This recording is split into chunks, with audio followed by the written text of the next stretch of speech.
What are some pros and cons of using an ice chest to keep perishable food cold in your truck?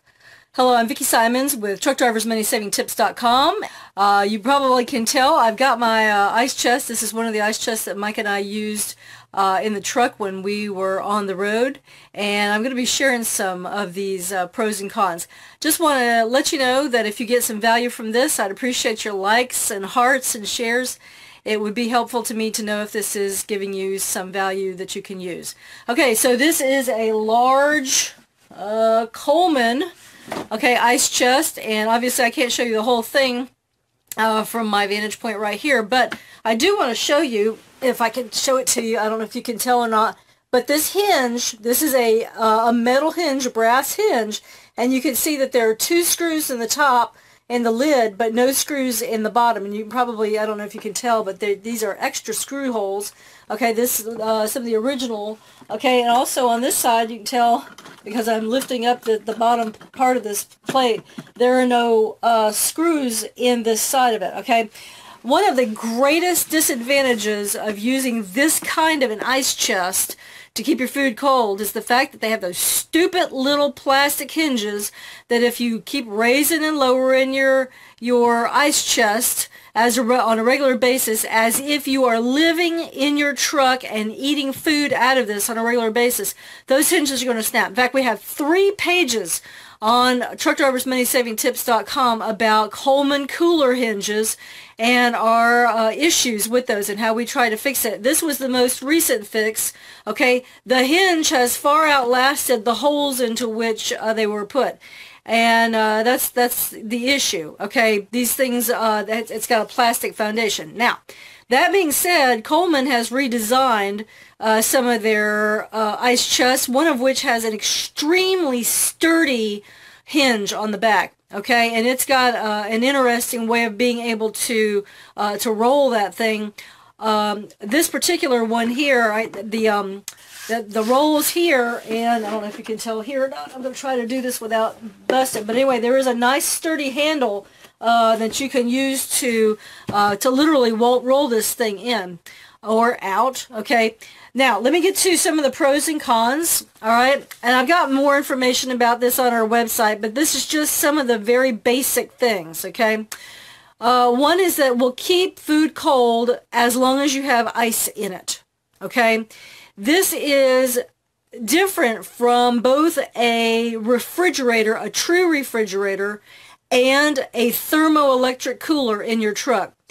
The thermoelectric cooler will work only as long as it is plugged into a 12-volt outlet and has enough juice basically to power it. Okay, with some sort of a refrigerator, maybe even a refrigerator freezer in your truck, okay, it's going to be working off of the power of your battery, and it could be just basically over a period of time just drawing that charge down, okay, and so eventually you're going to need to crank that truck back up, or it's going to have to be powered by an APU. Okay, so Mike and I have no experience whatsoever with APUs. We are not familiar with how those work, but we understand that some of them are diesel powered, and if that is the case and you happen to have a way to be able to power a refrigerator from an APU that is diesel powered, that's pretty good. Okay, as long as you've got diesel in the truck, okay, you should be able to keep your food cold. But with an ice chest, as long as you have ice in the chest, you can keep your food cold. Okay, another thing, obviously, this has got wheels and it's got a handle. Okay, different ice chests are built different ways. So with this one, it's fairly portable. You can lift it up and down out of the truck. Okay, another thing too that you bear in mind that could be a con. Okay, this is a large, and I don't remember how many quarts or gallons this one holds, but it's a pretty good size one. I would not be able to lift this fully loaded in or out of a truck. In fact, I have a hard time lifting it off of the ground by itself. But when I mean that is just when it's got food in it, just by itself, not even up and down in and out of a truck. So it is a portable thing as opposed to a thermoelectric cooler. Once you put that thing in place, usually you don't want to move it. Same thing with a refrigerator. Okay, no electricity. All right, the cons are that you'll need to keep the ice charged. Okay, and obviously that can get quite expensive, especially in the summertime. With buying ice, we made a way around that. We actually literally bought an ice maker and put it down in the floorboard between the passenger seat and the dash. And we were making our own ice in truck. And I'll be talking about ice makers later on. But the fact is, we are the only ones that we know of who actually went that route in order to be able to save money. Okay, we tried all different kinds of ice. Get ice at Walmart, get ice at truck stops, get the bulk ice at some of these like Ice House America places, that kind of thing. Okay, so it can get kind of expensive, but as long as you have water and electricity to make your own ice, you could do pretty well. All right, last time I checked, water was somewhere around 37 cents a gallon at Walmart. Okay, and you can get Walmart water in different places as well. All right, I mentioned that this could be heavy. Also, obviously, the water will need to be drained off. Some weeks back, I talked about keeping food from getting waterlogged in these things, and I showed you a big, tall Snapware container to keep down in here. All right, as long as you've got a place to be able to set that Snapware down in the foot or the bottom of these ice chests, you should be okay. Okay, another con obviously is these hinges can snap off unless you've got a sturdier make. All right, so are there other pros and cons that I've overlooked or not talked about that are very necessary for professional truck drivers to know about? I'll mention one in a moment. I will say this, all right? The situation boiled down to, we have tried all three methods of keeping food cold in our trucks when we've been on the road. Okay, whether Mike was by himself or whether we were together, whether I was riding with him as a passenger or when we were together as a team, okay, we had terrible success with thermoelectric cooler. We had a terrible success with a dorm type refrigerator. The dorm type refrigerator was not the kind that you would get in, say, a recreational vehicle, something that's very sturdy. A lot of these truck fridges, they're supposed to be wonderful. They're supposed to last a long time, be very sturdy, but they are extremely expensive. Last time I priced one, it was well over $700. And they may be down in price, I don't know, but for the regular company driver just starting out, that is not a reasonable thing to do at all.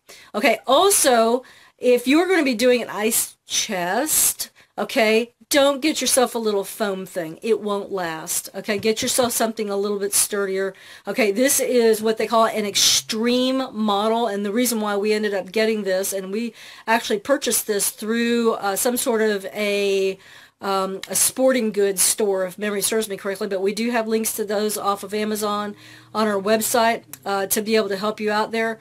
And there are different models of the extreme, and the reason why they're called extreme is they're supposed to be able to keep the food cold longer. Okay, so what's the other tip that I've got for you? When you're using an ice chest, be careful where you put it in your truck, okay? If you happen to put it on the passenger seat in your truck, okay, I would recommend strapping the thing in, okay? If you are part of a team, okay, you're going to need to find a way to be able to keep that.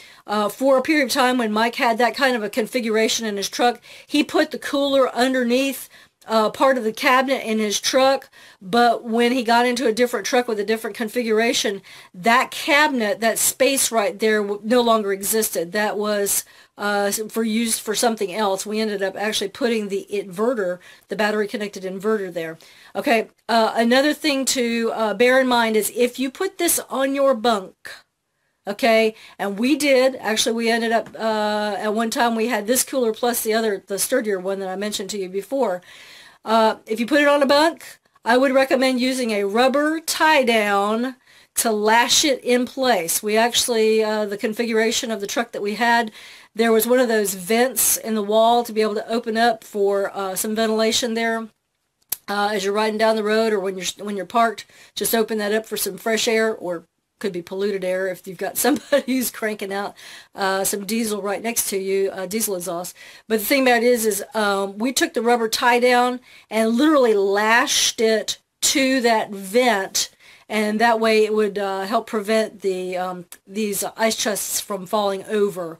Okay, and you'll have to figure out how to do that the best way that works for you. But anyway, if you don't, and if you rock your truck back and forth, and if this has got any sort of a little bit of a top heavy, you could end up with a whole bed full of ice and water and other sorts of perishable stuff, and you don't want that, okay?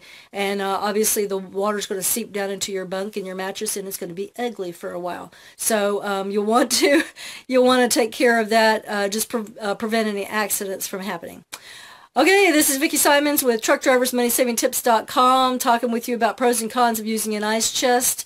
I do not have a show and tell for a thermoelectric cooler or a compact refrigerator. We just junked both of those, but that being said, I do plan on giving a couple of broadcasts on that in the coming weeks on Savvy Saturday. So I appreciate your feedback. Thanks, drivers. We wish you safe travels and lots of money-saving opportunities on the road. Have a great night and a great weekend. Thanks.